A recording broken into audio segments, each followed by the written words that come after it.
O estoicismo dos 2 primeiros séculos da Era Comum tem um caráter assaz diferente do estoicismo dos 3 primeiros séculos anteriores à Era Comum. A razão disso é simplesmente que, no caso dos estoicos do período tardio, há textos completos que se pode ler em vez de se ter de depender de citações preservadas por outros autores, os quais são a miúde hostis ao estoicismo, nem ter de depender de relatos indiretos de suas ideias. Houve debates entre estudiosos acerca da medida em que a filosofia estoica se desenvolveu nesse período. Segundo a visão tradicional, os estoicos tardios perderam o interesse em assuntos técnicos como a lógica e a física, e concentraram toda a sua atenção na ética prática. Essa impressão, contudo, pode ser mero reflexo dos textos que chegaram ao nosso tempo, em vez de refletir alguma mudança nas preocupações filosóficas dos autores daquela época. Os estoicos tardios mais famosos são Sêneca, Epiteto e Marco Aurélio, mas consideraremos figuras menores, tais como Cornuto e Musônio Rufo, bem como Hieróclis e Cleomedes. Sêneca é o primeiro estoico cujos textos sobreviveram maciçamente. De fato, a coleção de textos de Sêneca que sobreviveram é a maior entre todos os estoicos. Quando termos em mente que a segunda maior coleção de textos sobreviventes, os de Epiteto, foi provavelmente escrita por Arriano, e que as meditações de Marco Aurélio têm um caráter peculiar que as tornam um tipo de texto radicalmente diferente, então as obras filosóficas de Sêneca adquirem ainda mais importância. Se se quisesse ler um autor estoico diretamente, dever-se-ia recorrer a Sêneca, pois ele é incontestavelmente o autor estoico mais importante, cujas obras sobreviveram. A reputação de Sêneca infelizmente foi prejudicada.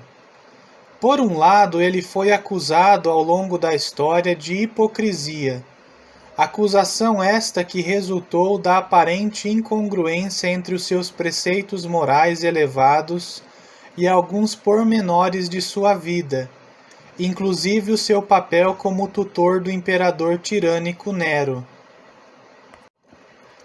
Por outro lado, seus escritos de filosofia moral foram deixados de lado no estudo da filosofia antiga, embora isso mude agora, por não alcançarem a mesma envergadura de rigor teórico que é encontrada em Platão e em Aristóteles. Ele também foi acusado de ecletismo, de uma maneira que implicasse que ele pode não ser nem sequer uma boa fonte de informação acerca do estoicismo ortodoxo. Seria, contudo, um erro julgar Sêneca tão somente sob a ótica de sua fidelidade aos ensinamentos estoicos. Deve-se ter em mente também que, historicamente, Sêneca foi uma fonte crucial de estoicismo para gerações posteriores de leitores, e, por conseguinte, foi uma figura central na moldagem da imagem do estoicismo no Ocidente. Em parte, isso se deveu à existência de uma série de cartas entre Sêneca e São Paulo, que eram consideradas genuínas, embora hoje sejam desconsideradas como fraude, de modo que os pais da Igreja, os leitores medievais e os humanistas do Renascimento, todos tratavam Sêneca como um filósofo pagão, cujas obras eram favoráveis ao cristianismo, ou pelo menos não o criticavam. Os textos de Sêneca que sobreviveram incluem uma série importante de cartas que tratavam de inúmeros assuntos filosóficos, as cartas a Lucílio, bem como uma série de diálogos. Os diálogos estão mais para ensaios em sua forma literária.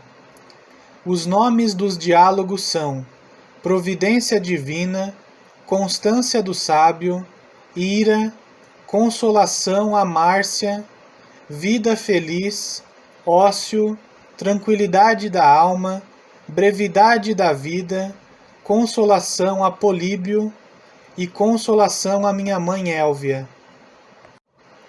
Para além destes, há ainda duas obras em prosa que tratam de temas éticos no contexto da liderança política, a saber, Benefícios e Clemência.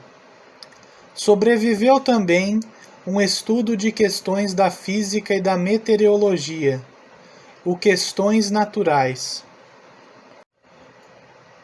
Para além dessas obras em prosa, Sêneca escreveu uma série de tragédias cujo conteúdo, segundo alguns, reflete a filosofia do autor, e que se provaram muito influentes na literatura posterior.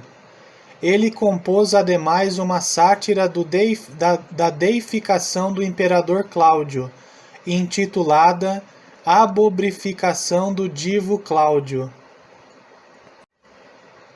Lúcio Aneu Cornuto teve alguma ligação com Sêneca, tendo possivelmente sido em algum momento seu escravo ou da sua família. Nascido por volta do ano 20 da era cristã, começou a ensinar filosofia e retórica em Roma por volta do ano 50 da era cristã. Entre seus discípulos estavam os famosos poetas Lucano, sobrinho de Sêneca, e Pércio, cuja sátira se diz que o próprio Cornuto editou quando seu pupilo morreu. Como muitos dos estoicos romanos daquela época, ele foi, em certo ponto, e não está claro se algum dia pôde retornar a Roma. Cornuto é mais conhecido atualmente como autor da Introdução à Teologia Grega, uma explanação alegórica da mitologia grega tradicional. Ele também produziu uma obra, hoje perdida, que trata da lógica de Aristóteles e de sua interpretação por um estoico anterior chamado Atenodoro.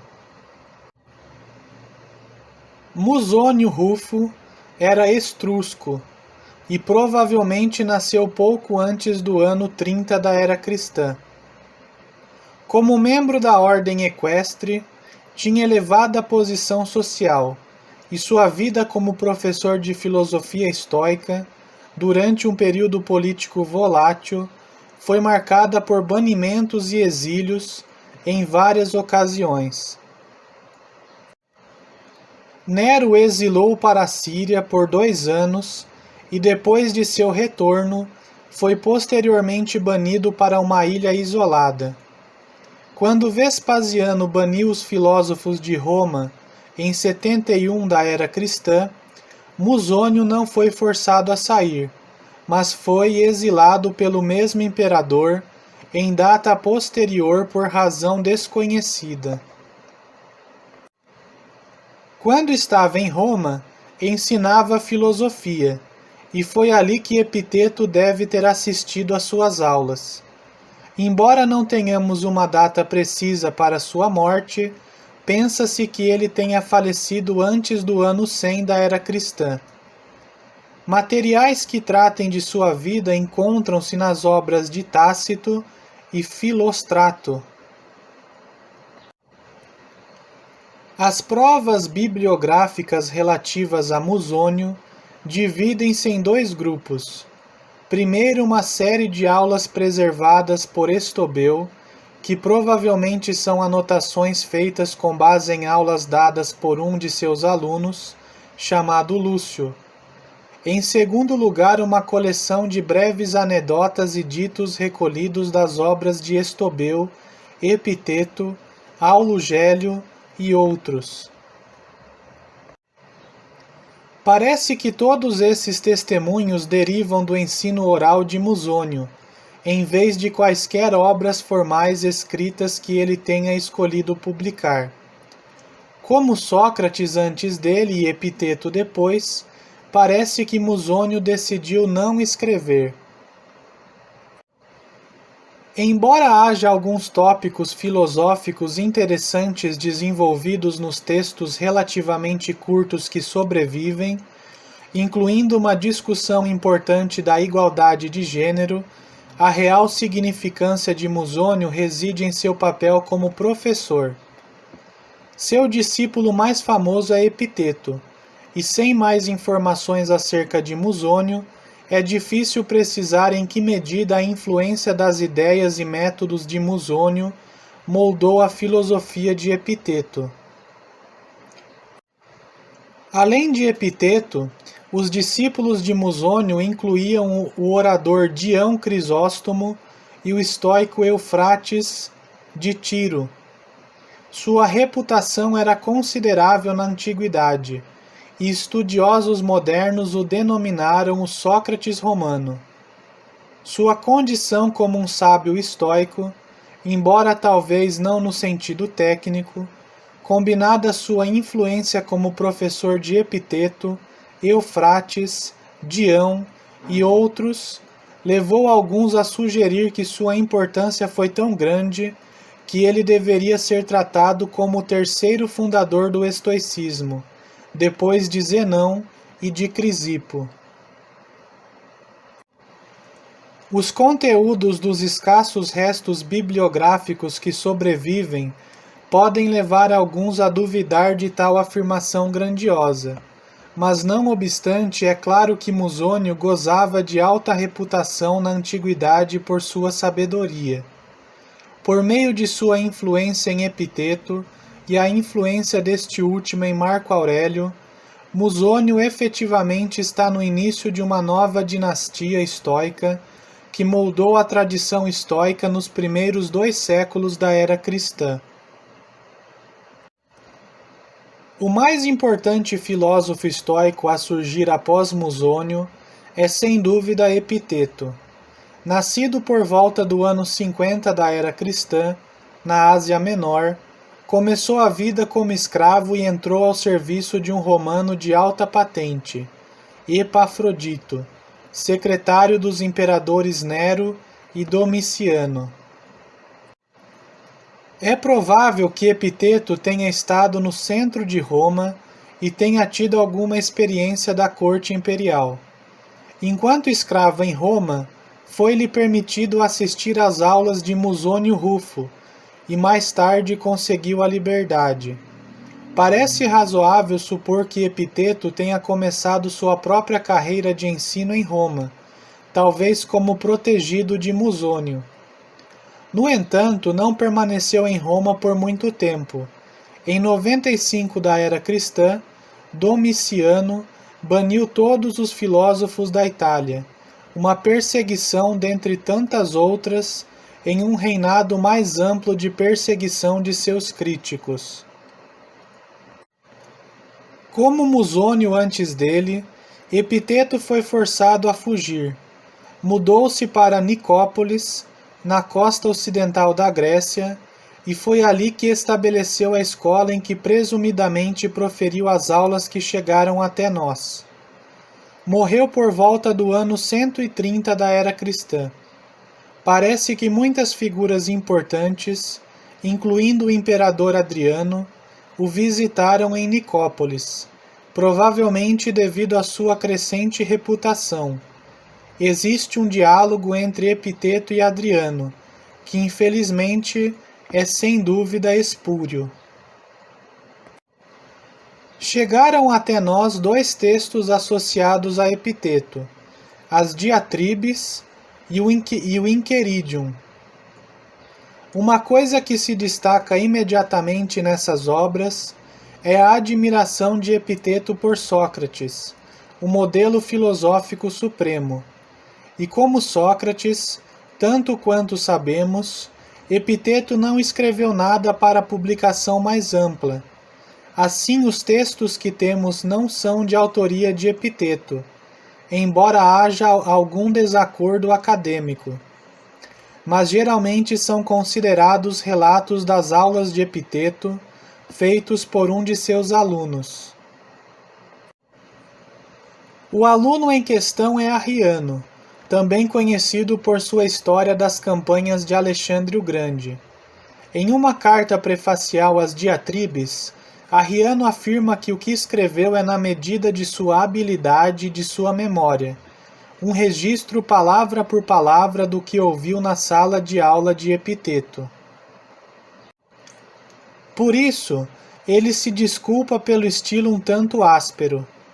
De fato, as Diatribes diferem em estilo das outras obras de Arriano, escritas em uma linguagem menos literária e mais comum.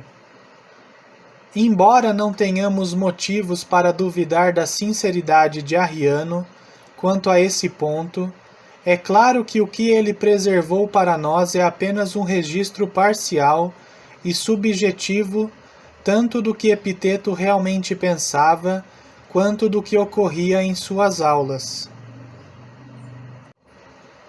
Atualmente existem 4 livros das Diatribes. Fontes antigas posteriores mencionam obras de Epiteto, compostas de 8 e de 12 livros, e Aulo Gélio preserva um fragmento do livro 5 das Diatribes, de modo que, sem dúvida, o que temos não é nem sequer todo o registro inevitavelmente subjetivo de Arriano. O Encheiridion também foi compilado por Arriano, segundo o testemunho do neoplatônico Simplício, em seu comentário acerca do Encheiridion. Efetivamente é uma síntese das Diatribes, uma destilação de seus temas-chaves.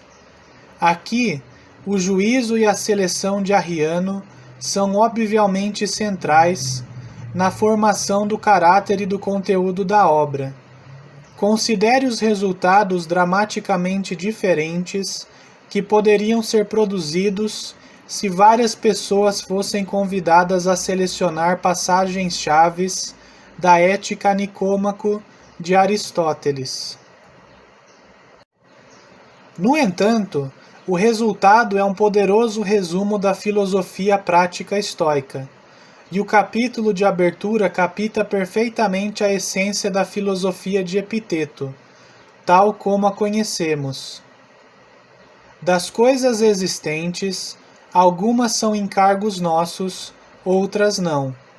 São encargos nossos o juízo, o impulso, o desejo, a repulsa. Em suma, tudo quanto seja ação nossa. Não são encargos nossos o corpo, as posses, a reputação, os cargos públicos. Em suma, tudo quanto não seja ação nossa. A chave para a felicidade, sugere Epiteto, consiste em analisar continuamente nossa experiência do mundo sob a ótica dessa divisão entre o que são encargos nossos e o que não são encargos nossos. Quase toda a miséria humana, argumenta ele, é produto do não entendimento das pessoas da natureza e da importância dessa divisão, da suposição de que tem controle de coisas que de fato não tem, de fundamentar sua felicidade em coisas externas, que não são encargos delas, tornando assim altamente vulnerável às vicissitudes da fortuna. Em vez disso, deveríamos fundamentar nossa felicidade nas coisas que são encargos nossos, nas coisas que nunca nos podem ser tiradas. Se fizermos isso, nossa felicidade será literalmente invulnerável. O imperador romano Marco Aurélio foi um estudioso diligente de filosofia. Com um de seus professores, pegou uma cópia das Diatribes de Epiteto, pelas quais foi influenciado, e das quais se tornou um admirador. Portanto, pode-se considerá-lo inserido na tradição fundada por Musônio. Contudo, Marco Aurélio não poderia ser mais diferente tanto de Musônio quanto de Epiteto. O imperador, obviamente, não era um professor profissional de filosofia, nem um sábio em tempo integral no mercado. No entanto, nos textos que chegaram até nós, sob o título Meditações, uma convenção do inglês, o título grego que nos chegou traduz-se como para si mesmo. Encontramos alguém que claramente passou muito tempo em especulação filosófica. Marco trata de uma variedade de temas de maneira não técnica em textos que não foram concebidos para ampla circulação, ao contrário do que geralmente se supõe, mas talvez escritos com alguma atenção à posteridade futura. Talvez o tema dominante seja a relação entre o indivíduo e o cosmos. Eis apenas um exemplo. Na vida humana, o tempo é um instante, a existência é um fluxo, a percepção é obscura, a composição do corpo como um todo está sujeita à decadência, a mente é um redemoinho, a felicidade é imprevisível, a fama é indecifrável. Em poucas palavras, tudo o que pertence ao corpo é um rio, e tudo o que pertence à alma é um sonho e uma ilusão. A vida é uma guerra e uma breve estadia em terra estrangeira, e a fama após a morte é esquecimento.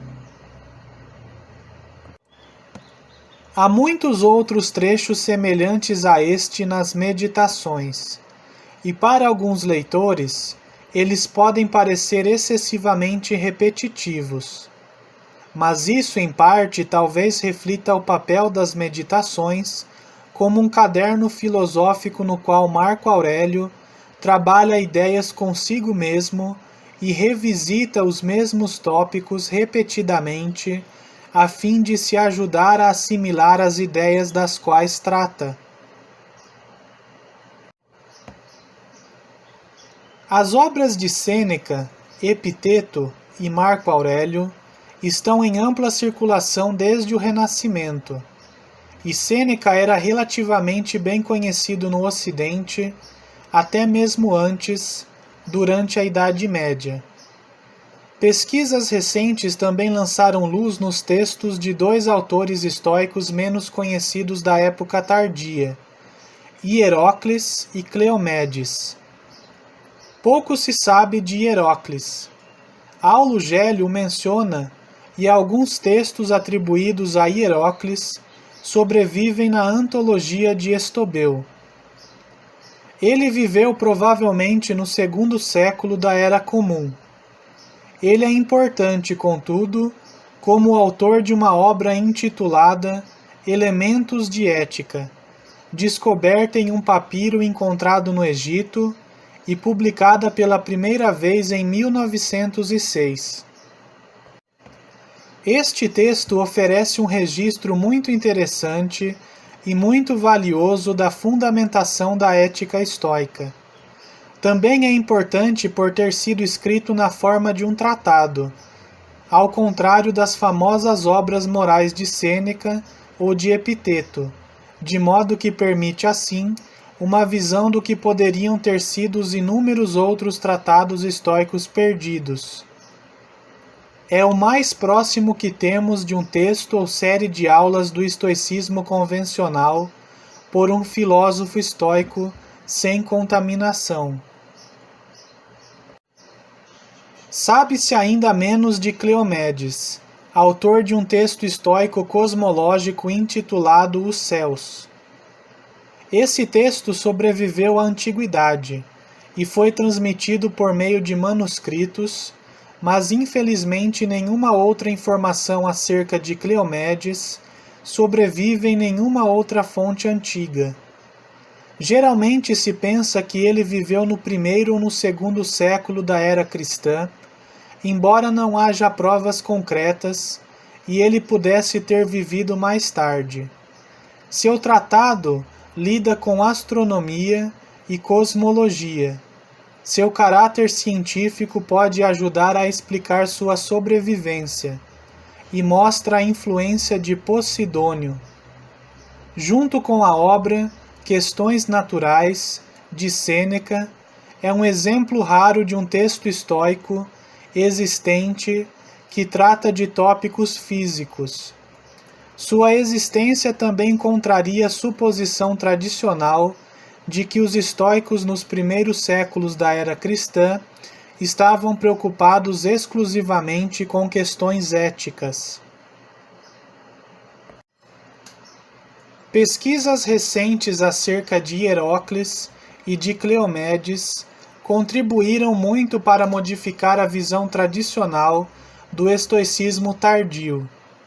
Nessa visão, o moralismo popular de Sêneca, Musônio e Epiteto, bem como os delírios sem fim que Marco Aurélio escreveu em cadernos de anotações, meramente ilustravam uma escola em declínio, já não mais interessada nas questões sérias de lógica e de física, sem inovação, sem plena consciência da teoria estoica ortodoxa e conformada com buscar inspiração em outras escolas de maneira não sistemática.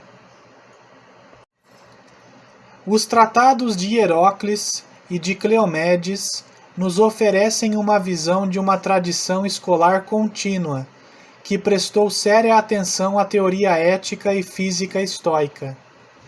Além disso, pesquisas recentes acerca de Epiteto chamaram atenção para seu interesse em lógica e outros aspectos do currículo estoico tradicional.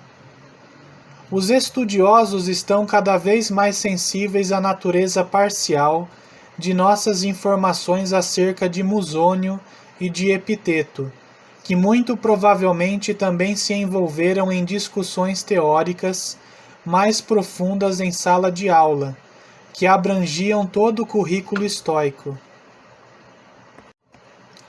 Sabemos, pelos testemunhos de Plutarco e de Galeno, assim como pelo próprio Epiteto, que os tratados de Crisipo permaneceram em circulação e foram lidos ao longo dos séculos I e II da era cristã. Ao ler os moralistas estoicos tardios, então, não devemos lê-los como obras isoladas, mas sim examiná-los dentro do contexto do sistema filosófico complexo dos estoicos antigos, os quais devemos pressupor que estoicos tardios leram.